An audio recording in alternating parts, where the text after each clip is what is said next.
नरसिंह मेहता का तो नाम सुना होगा। उसकी बेटी का विवाह,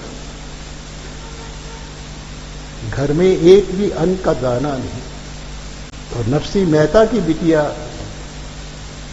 एक फटी हुई धोती पहन करके कमरे के एक कोने में दुबकी पड़ी, और नरसिंह मेहता की घरवाली रो रही है। वो कह रही है कि बाराती आएंगे, उनको क्या खिलाएंगे, घर में तो एक भी अन्न का दाना नहीं है, क्या हम अपनी बेटी को एक फटी हुई धोती में ही भेजेंगे? तो नरसिंह मेहता मुस्कुराने लगा। मुस्कुराता हुआ उसको कहने लगा कि तू घबराती क्यों है? जिसकी बिटिया है वो खुद चिंता करेगा। हमें इज्जत और बेइज्जती से हमने क्या लेना देना? बेइज्जती होगी तो द्वारकाधीश की होगी। अगर हमने अपना कुछ माना नहीं है, होना ना होना हमने सब कुछ ठाकर जी के ऊपर छोड़ दिया है। हानि, लाभ, सुख, दुख, योग, वियोग, कुछ भी हो, उसको हमने अपना कुछ नहीं माना है, सब उसके ऊपर छोड़ दिया है। अगर सच्चे दिल से हमने छोड़ा है तो वो स्वयं करेंगे, अगर नहीं छोड़ा है तो वो नहीं करेंगे। तो तू चल मेरे साथ कीर्तन कर। नरसिंह मेहता के हाथ में खड़ताले होती थी। उसने घरवाली को कहा कि तू चिमटा पकड़ ले, और दोनों ने क्या गजब का कीर्तन किया है। पसीने पसीने हो गए, और जब कीर्तन करते करते वे शुद्ध होकर के पड़ गए, होश नहीं रही उनको। काफी देर के बाद जब उनकी आंख खुली तो जो सामने उन्होंने देखा उस पर विश्वास नहीं हो रहा। वो आंखें मल मल करके देख रहे थे, कहीं हम सपना तो नहीं देख रहे। एक तो होता सोने के बाद सपना, एक होता है खुली आंख का सपना।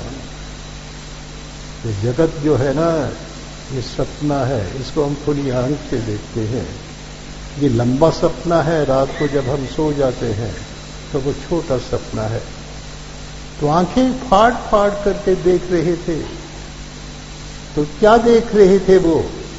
कि उनकी वो बिटिया जो एक फटी हुई धोती में कोने, घर के कोने में, कमरे के कोने में दुबकी पड़ी थी, वो हीरे मोती जवाहरातों से सजी हुई उनके सामने खड़ी।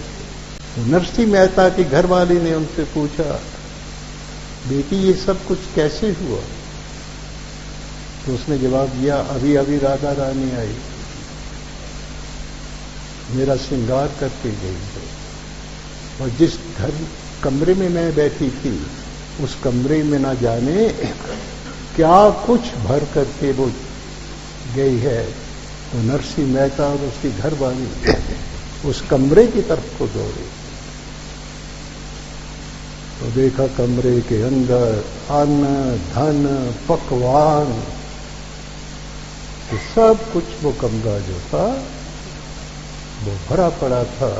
तो नरसिंह मेहता घरवाले को कहने लगा कि देख, तुझे मैंने कहा नहीं था, एक बार ठाकर जी के साथ सच्चा प्यार करके तो देखो,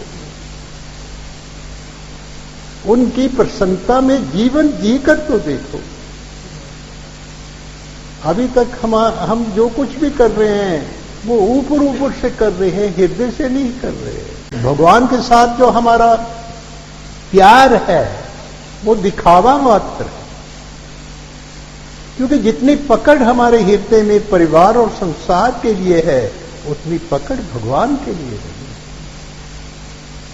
जब भगवान की पकड़ हृदय में मजबूत हो जाएगी, पक्की हो जाएगी, फिर तुम्हें कोई भी काम नहीं।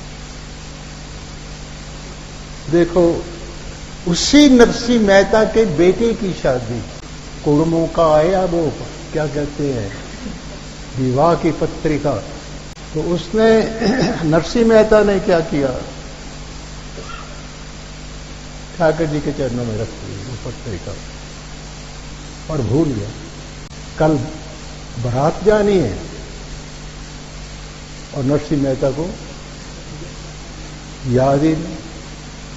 ठाकर जी द्वारकापुरी में रुक्मणी को कहते हैं, भक्त मेरे बड़े विचित्र होते हैं, देख नरसिंह मेहता ने वो पत्रिका मेरे चरणों में रख दिया है और खुद जो है तानपुरा लेकर के बस मेरे कीर्तन में मस्त है।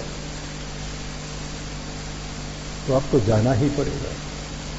56 करोड़ यादवों को लेकर ठाकर जी जो है जूनागढ़ पहुंचे। उस जूनागढ़ में सोने की वर्षा हुई है, वो इंटरनेट में तुमने देखना। अब उस जगह की खुदाई हो रही है, वो सोने की मोहरें, सोने की असरफियां उसमें से निकल रही हैं, सोने के सिक्के निकल रहे हैं, और जिनके ऊपर लिखा हुआ है जूनागढ़ श्यामल शाह। जूनागढ़ में कौन श्यामल शाह हुआ है? ये किसकी करेंसी निकली है? कोई तो राजे की करेंसी होती, कोई राजा तो हुआ ही नहीं है श्यामल शाह। श्यामल शाह तो नरसिंह मेहता का है। सब काम ठाकर जी ने किया। अब जाता है अब उसके पास, नरसिंह के पास।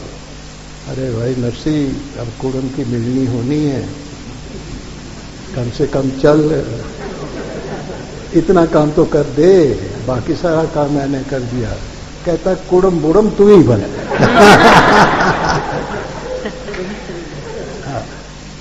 मेरा जो काम है मैं अपना काम कर रहा हूं।